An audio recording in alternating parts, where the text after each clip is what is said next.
یہ 1857 ہے۔ بر صغیر کی زمین خون اور آگ میں نہا رہی ہے۔ غلامی کی زنجیریں بھاری ہیں، لیکن ایک عورت، ایک شیرنی ان زنجیروں کو توڑنے کے لیے کھڑی ہے۔ وہ صرف تلوار نہیں تھامتی، وہ اپنی قوم کی غیرت کو جگاتی ہے، اپنے لوگوں کے دلوں میں امید کی آگ بھڑکاتی ہے۔ یہ کہانی ہے جھانسی کی رانی لکشمی بائی کی، وہ عورت جو برطانوی سامراج کے لیے ایک ڈراؤنا خواب بن گئی۔ انگریز کہتے تھے وہ عورت نہیں، ایک طوفان ہے، ایک بغاوت ہے، ایک انقلاب ہے۔ رانی لکشمی بائی کا اصل نام منو بائی تھا۔ 1828 میں بنارس کی دھرتی پر پیدا ہوئیں، لیکن یہ بچی عام بچی نہ تھی۔ جہاں اور لڑکیاں گڑیوں کے ساتھ کھیلتی تھیں، وہاں منو گھوڑوں کے ساتھ دوڑتی۔ جہاں اور لڑکیاں جھولوں پر بیٹھتی تھیں، وہاں وہ تلوار اور ڈھال کے ساتھ کھیلتی۔ بچپن ہی سے تیر اندازی، گھڑ سواری اور مارشل آرٹس میں مہارت حاصل کر لی۔ یوں لگتا تھا جیسے تقدیر نے اسے بچپن سے ہی میدان جنگ کے لیے تیار کیا ہو۔ وقت گزرا اور منو کی شادی جھانسی کے مہاراجا گنگادر راؤ سے ہوئی۔ اب وہ رانی لکشمی بائی کہلائیں، جھانسی کی رانی۔ لیکن خوشیوں کے دن زیادہ لمبے نہ رہے۔ مہاراجا کا انتقال ہوا اور رانی نے ایک بچے دامودر راؤ کو گود لیا تاکہ سلطنت کا چراغ بجھنے نہ پائے، مگر انگریزوں نے اپنی مشہور پالیسی ڈاکٹرائن آف لیپس کا سہارا لیا۔ انہوں نے کہا، یہ بچہ گود لیا گیا ہے، یہ جھانسی کا راجا نہیں بن سکتا، اس لیے جھانسی اب ہماری ہے۔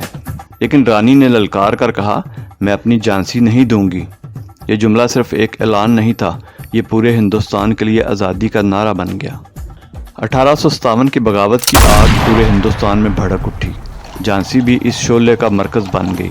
انگریز فوج جھانسی کے قلعے کی طرف بڑھی، لیکن قلعہ اب صرف پتھروں کا ڈھانچہ نہیں رہا تھا، یہ قلعہ ایک عورت کے حوصلے کا قلعہ بن چکا تھا۔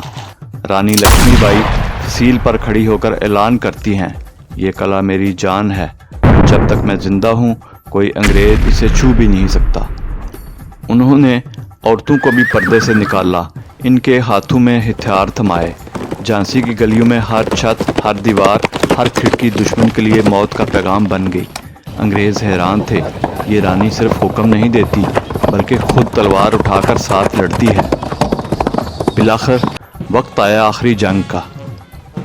18 جون 1858 گوالیار کے میدان میں انگریز اور جھانسی کی رانی آمنے سامنے تھے۔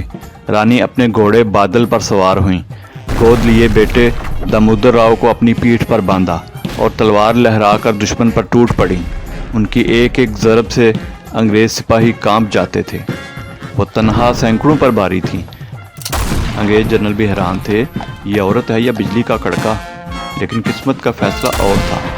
رانی شدید زخمی ہوئیں، مگر آخری لمحے تک لڑتی رہیں۔ انگریز انہیں زندہ نہ پکڑ سکے، وہ اپنی مٹی کے لیے جان دے کر امر ہو گئیں۔ جھانسی کی رانی صرف ایک حکمران نہ تھیں، وہ مزاحمت کی ایک زندہ علامت تھیں۔ انگریز جنرل ہیو روز، جس نے ان سے لڑائی لڑی، اس نے خود کہا، رانی لکشمی بائی سے بہادر خاتون آج تک میں نے نہیں دیکھی۔ جھانسی کا قلعہ آج بھی ان کی جرأت کی گواہی دیتا ہے، اور ہر ہندوستانی بچہ آج بھی یہ سنتا ہے، رانی لکشمی بائی شیرنی کی طرح لڑیں اور امر ہو گئیں۔ یہ تھی جھانسی کی رانی کی کہانی، ایک عورت جو دشمن کے دلوں میں خوف اور اپنے لوگوں کے دلوں میں امید بن گئی۔ انگریز اس سے کانپتے تھے، اور آج وہ آزادی کی سب سے بڑی ہیروئن کہلاتی ہیں۔ وہ صرف جھانسی کی رانی نہیں تھیں، وہ ایک عہد تھیں، وہ شیرنی تھیں جنہوں نے کبھی ہتھیار نہیں ڈالے، اور تاریخ ہمیشہ پکارے گی، جھانسی کی رانی، وہ شیرنی جس نے کبھی ہار نہ مانی۔ Rani of Jhansi, the tigress who never سرنڈرڈ۔